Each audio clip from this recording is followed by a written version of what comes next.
For a long time, we associated feminism with the political left, but in recent years, the rise of a new identity-obsessed intersectional politics among left-wing thought has left many feminists disillusioned with their former allies.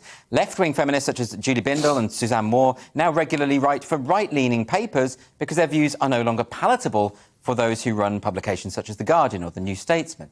Are we seeing a powerful new feminist movement that understands that political differences must take a back seat to the priority of accepting that women's rights depend upon a recognition of biological reality?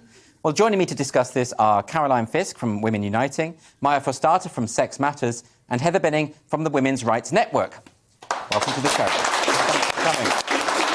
I want to talk to each of you about these grassroots movements that have been springing up over the past couple of years. Heather, if I can come to you first, this is the Women's Rights Network that you run. Can you tell us about the formation of this? Well, we started just around about 10 months ago, and it was women sitting at their computers reading about this awful stuff that was happening and not being able to do anything about it other than perhaps donate to Maya's crowdfunding campaign and some others. And we started getting together and talking locally, and then that just grew. Very, very fast grew, and we're now in a position where 10 months later we have over 1,000 members. This is Twitter-based only. Yes. In about 63, 64 groups across the UK, all in Northern Ireland, Scotland, Wales and England. And we've got a waiting list of about 2,000 people who are not on Twitter, waiting for us to open a non-Twitter platform and integrate them. And what are they want to speak to people. They want to speak to like-minded. What are the main concerns that your members of your group have? There are a whole range of concerns, but it can be boiled down to sex, not gender. Right. Sex matters. Yes. But, you know, some of them are particular because they have children that are caught up in the cult, the social trans aspect of it. Yes. Some have experienced it at work. They're afraid to speak out in work. Perhaps they work in medicine and they can see some awful things happening in medicine and NHS statistics, for instance, and the data they're collecting. Yes. And a lot of people involved in sports, grassroots sports, they're seeing women just completely writing themselves out of because they're up against playing against men and they have no chance of doing that. And similarly, Maya, your group, Sex Matters, and obviously the title says it all, really, and it relates to what Heather was talking about there. So how did this come about? Well, as you know, I lost my job for saying that sex is real. Yes. And took my employer to court. And at the point where I'd won the first part, so I'd won that the belief that sex is real and that sex matters is worthy of respect in a democratic society, which means you shouldn't lose your job for saying this. Seems quite basic, doesn't it? It's really, yeah, you know, the most important thing I've done, and it's just so basic and stupid, really. Yes. But that this needs to be rolled out. You know, it's not enough just to win the principle in court. We have to change this in employers' minds, in schools, in the government, in regulators. We need to get Stonewall out of these organisations, because at the moment these organisations are not listening to what the law says, they're listening to what Stonewall tells them the law is. So Sex Matters was actually formed on the basis of your own experience with this tribunal?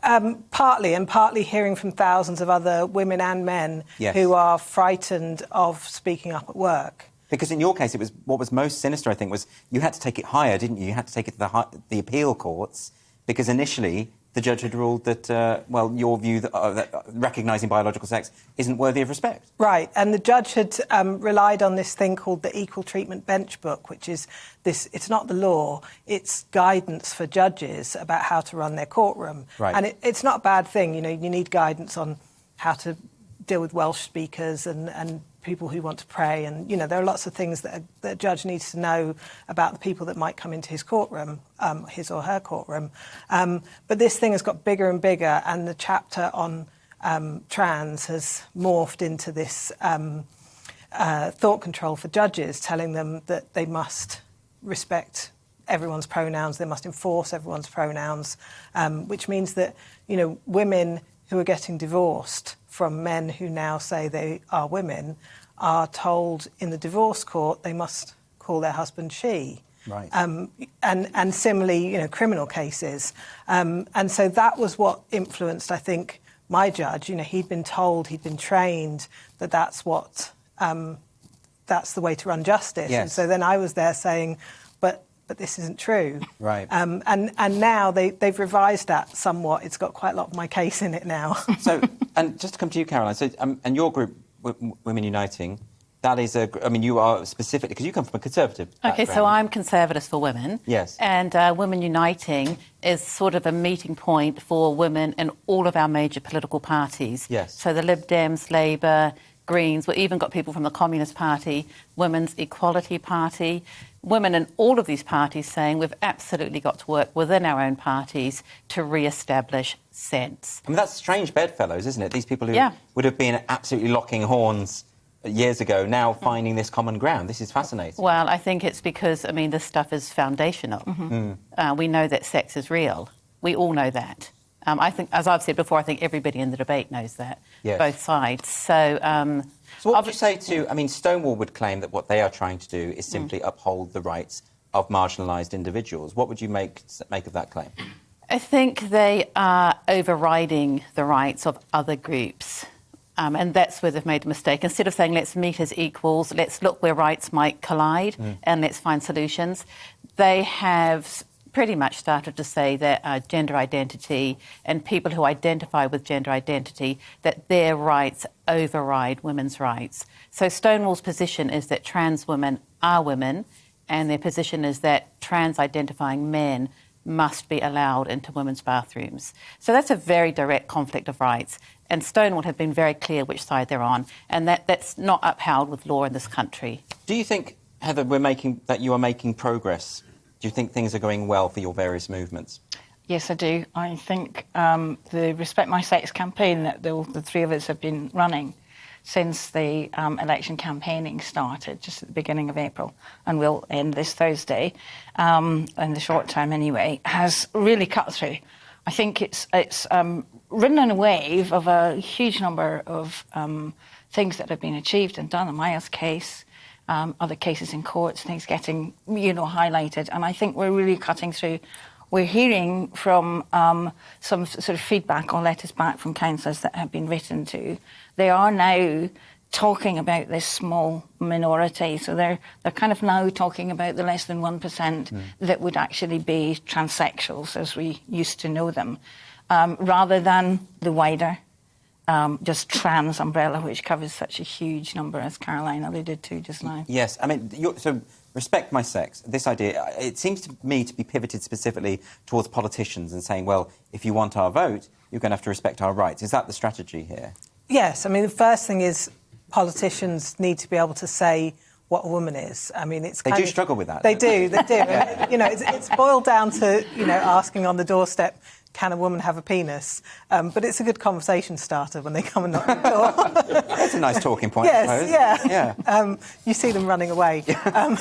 But that's interesting, isn't it? Because it's not that they don't know the answer to the question. It's that they're very obviously terrified to give the answer. Yes, absolutely. But if you can't start with what is a woman and what is a man, then these questions about colliding rights and about sport and about spaces, you can't even start to say, how would you work these out if you've taken the language and if you've made it impossible for anyone to use the language. So I think because they come to your doorstep and they're asking you, what do you think, it's an opportunity to say to them, we care about But this. it's not just... do you come from a left-wing background yourself, would you say? I'm politically homeless, Politically homeless, right. Because this seems to be a problem in Labour and Conservative amongst politicians generally. This isn't really a partisan thing, I've noticed. I think Conservatives are finding it easier or less scary and less painful to say they know what a woman is. I think we've had one Labour MP this week say he knew what a woman is. Amazing, yeah. Yes, yeah. I know, but, the Labour women,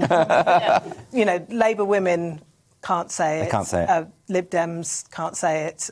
Tories are finding it easier, but it's not a partisan thing. It's not even a political thing. It's a technical thing. It's about safeguarding. It's about medicine. It's about children. So it does feel like those ideas are so embedded in institutions. I saw today a post from the National Blood Service or the blood test, and they were talking about how people will be treated in terms of gender identity. But when it comes to medical matters, gender identity is irrelevant, isn't it? By the way, it's dangerous. So it's also dangerous for trans-identifying people. So there are young women who have they're at their local doctors and they've said that they're male, so they're not getting invited for the tests that they should be invited for. Right. So, I mean, the NHS is letting everybody down, but the NHS is letting down trans-identifying people by not accurately sexing them and then dealing with them in the sex, in their real sex. But would it be possible for them to record people's gender identity Yes. as a sort of courtesy, Yeah. but then for also to have to recognise the importance of biological sex? So this is why this debate is so crazy, because I think the solutions are quite straightforward. Sex is real, sex matters throughout your life. But of course, people can be polite, and if you want to identify differently, that can be recorded and people can treat you that way. Yes.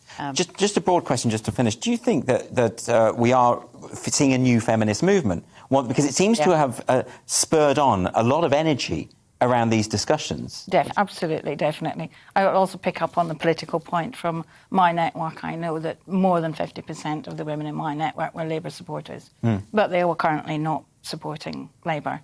Right. Because of this issue. Yes. And, the same with Lib Dems. So really the Conservatives are the only ones that are staying with their own party. Yes. But we're not far-right fundamentalists, We're not weaponising womanhood or whatever they like to. You don't seem that way to me. We just want politicians to be honest, and we all understand that they struggle often, to be honest. But about this, they need to be absolutely honest. Yeah, I do think there's a new women's rights network. I don't think we're going to go away. We're not going to take our eye off the ball again. I would say, I would say we can't lose. So imagine if, I think sometimes you sort of say to people, well, what if we lost this? And we sort of all try to pretend that sex wasn't real and that women's safe spaces didn't matter and children's safeguarding didn't matter. It would not be a nice world. No. So we must fight this, and we must unite across party and across the political spectrum to, refound ourselves in science, logic, free speech, physical reality. Final word to you, Maya. Yeah, I mean, this hurts men and it hurts women, but it hurts women more. And the willingness to give away women's rights in order to be kind and be fashionable has been shocking. We're not going to lose this again. Well, it's a fascinating conversation. Thanks so much for joining me today, Maya, Heather and Caroline. Thank you.